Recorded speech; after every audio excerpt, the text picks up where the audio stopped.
wine lovers and the wine curious, you know what they say, it's better to give than to receive, and you know what? They're right. It really does feel so good to match the perfect bottle to that special someone in your life. So I'm gonna be diving in over the next 10 minutes on 5 great bottles.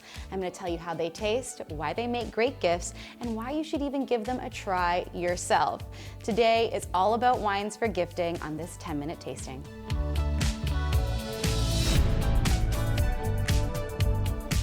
This is a wine with a lot of romance behind it. It is the Romeo Prosecco. This is made by Colli Vincentini, and they actually make 2 Proseccos, the Romeo and its counterpart, the Juliet.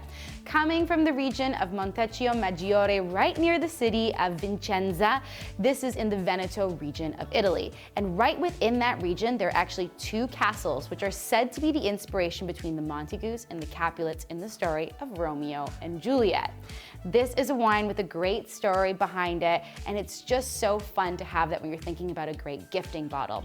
Before we get into why it's good to gift, let's get into the flavor. This is 100% Galera Classic Prosecco production. You have a beautiful straw-toned color on this wine. In terms of the aromas, there's a little bit of honeydew melon, some nice crisp apple. This is actually a wine that you can have grape aromas in, so it almost smells like green grapes mixed with a little bit of white flowers and a touch of cream too. Let's get on to the palate. There's such a fine perlage and mousse on this that just coats the entire palate. Get a little bit of flavor on the palate as well. But really it's connecting to what you're smelling. A little bit of apple, a little bit of melon, and a nice crisp finish too. When it comes to giving a gift, I like to think of the person for this, someone who likes a romantic story, that would really appreciate the Romeo and Juliet together, or even the star-crossed lovers narrative. This is also a great host gift too.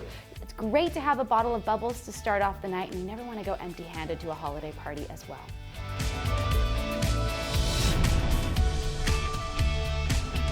This is the 13th Street Winery 2021 Creekshores Chardonnay. You know, 13th Street Winery is a winery you ought to know. They really do a great job of capturing the terroir of Niagara in Canada. And you know what? This bottle this year is actually in a gift box. This is the Enjoy box from 13th Street Winery, and you get to enjoy this beautiful Chardonnay with a lovely Cabernet Franc and some nibbles to go with it. Clearly, it's a great gift all on its own, and we'll get into that in just a moment, but let's dive into the wine first. You know, you're in for a good wine, especially when the winemaker is from Chablis. So that tells us a lot about the winemaking we can expect in the glass. Now, getting into the color, there's a little bit of golden tones in here, but it's not overly done. There's still some straw notes too. You can see a little bit of tearing on the glass, so not super high in alcohol, really more medium, which is what we want and what we're expecting. Let's get into the aromas. There's wonderful apple notes in here, a little bit of button mushroom. I get some butteriness and some toastiness too. And I can tell by the color there is some age on this. But at the same time, there's almost like this white peach and stone fruity vibe, which is really, really fun in showcasing the region. Let's get on to the palate. You can tell just this brightness of acidity right away, and that's what I'm talking about when it comes to the winemaker. There's bright apple notes, this almost crunchy vibrancy on the palate, a little bit of minerality, and it's just so bright and slick as it comes down your tongue. It's just delicious. Now, this is the perfect gift for a wine lover in your life. Someone that wants to try a bunch of different things, who really likes food and wine together. You can send them on their own journey with it, and that's what I love about a gift like this.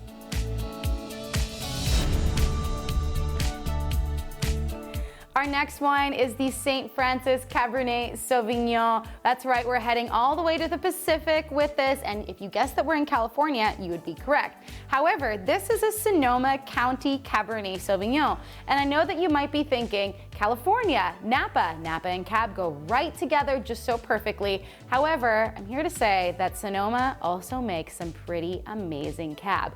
Think of Alexander Valley, the Dry Creek, or even Moon Mountain. Cabernet Sauvignon has been planted in Sonoma as long as Zinfandel has, and they got some old vines of that grape, and there's some amazing Cabs there too. Now, St. Francis does an amazing job job of really capturing Sonoma within this bottle. They are blending together from vineyards that are mountainside and also on the hillier slopes. So you get really great tonal expression in this wine and also more of a regional expression too. It's done 18 months in French oak, and this wine family really does a fabulous job at capturing this. So let's get into the wine. I've talked about it enough. We have some really lovely ruby toned coloring on here. I cannot see my hand through this. I always like to see how much clarity is in a wine. And if I cannot see my fingernails, it's definitely a very deep toned wine. In terms of the aromas, we're gonna give it a little bit of a swirl here. This is a wine that's just so expressive. Sonoma differs from Napa because it tends to have a little bit more of a cooler expression. So this is a cab that's really more savory with berry notes on the backside. So there's a little bit of tobacco and peppery notes in here. I get a little bit of toasted perspective as well from that oak aging. But there's blackberries, plums, and cherries. Those come in just right after. It's always good to really nose a wine like this for a long time because you're getting a lot of those aromas, and then those deposit onto your palate just before you drink it, which really gives you a fuller expression. Let's get onto the palate, by the way. On the palate, this is a very lifted cab. It doesn't really sink in too much, but that's totally fine. I love a cab that has a bit of levity to it. It is a full-bodied wine, but it acts a little bit more medium, which means it's a great food pairer too. A little bit of ruby toned cherry notes in there, tobacco and earthiness, and just that nice savoriness that kind of bows it, gives it a little bow at the end. This is a great bottle for somebody that loves a cab but might be into experiencing a different region, somebody that loves something a little bit fuller in style. And also, I have to say, once you see the price of this bottle, you're gonna see how much higher it punches above its weight. It's a truly phenomenal gift to give.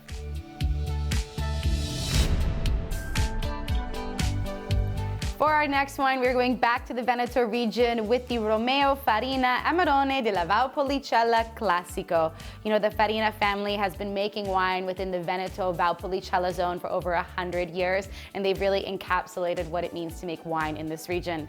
But I have to say, Amarone is one of my personal favorite wines of this time of year. It just really encapsulates the holidays so well with its aromas and flavors. This is a wine made in the appassimento style, which means that the grapes are dried before it's made into a full-fledged wine. Now, let's get into the aromas and flavors of this and you'll see what I mean.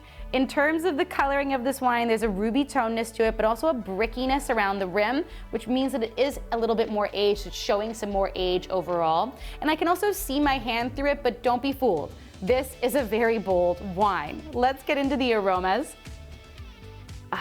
Dried fig, dried plum, dried cherry, dark raisinated grapes.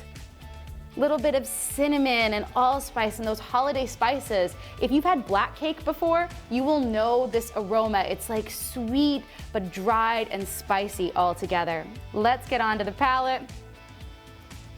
On the palate, this is a wine that's just so coating. It has this great structure with its tannins. However, it's really plush, and you get those dried fruit notes on the palate as well. And you finish with those holiday spice notes. And this is why Amarone, for me, is very much a holiday wine. I really do like to give this as a gift because of the name Amarone. Amarone is always a little bit higher in price, but I want you to keep in mind that you're paying for time. It takes so much time to dry the grapes, then make it into wine, and then get it all the way into our glasses. Amarone comes with that branding behind it. This is a gift for the in-laws, for the boss, for the person that you want to make an impression with because of that. And it's very holiday too.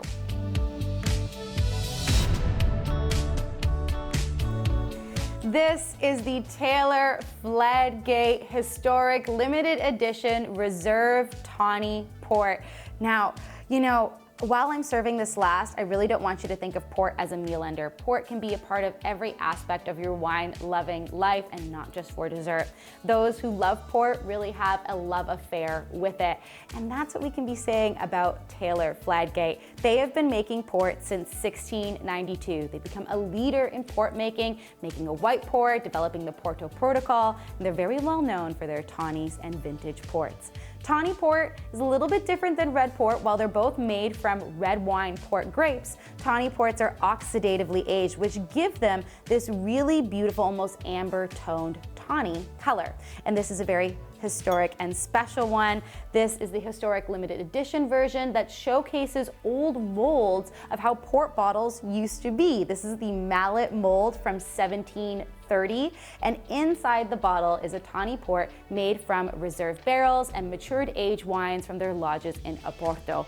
Now let's get into how this tastes, because this is a really fun wine lover's wine. In terms of the color, it's very tawny. You get almost this kind of like oxidative red down to an amber color as well. I could see my hand through it, but you know, this is going to be a really bigger style because it's a fortified wine. In terms of aromas, port is so good for having those like apricot, dried apricot, fig, walnuts, a little bit of that nuttiness in there too. It's not always fresh fruit, but it's jamminess. That's what we're looking for. Let's get on to the palate. It's a fortified wine, so it's extremely textured. But tawny ports, that oxidative aging really does come onto the palate. You get almost this bruised, jammy fruit quality to it, a brightness in its acidity, little bit of tannin, and a long, lengthy, just relax your shoulders finish. When we're thinking about the right person to gift this to, this is for the unique, history buff lover of all things collectible in their lives. It's delicious. I love having a port wine with even a duck confit or having it as a meal ender. It's up to you, but this is for somebody that likes a little bit of history in their collection.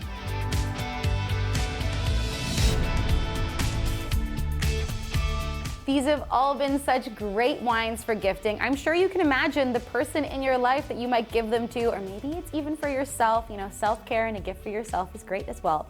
Now, all of the wines are linked right down below, but I really want to hear from you guys. Let me know who you would be gifting any of these bottles to. If you've tried them before, let me know as well. I love hearing from you and answering your questions. Don't forget to like and subscribe. I'll be back again soon with another 10-minute tasting.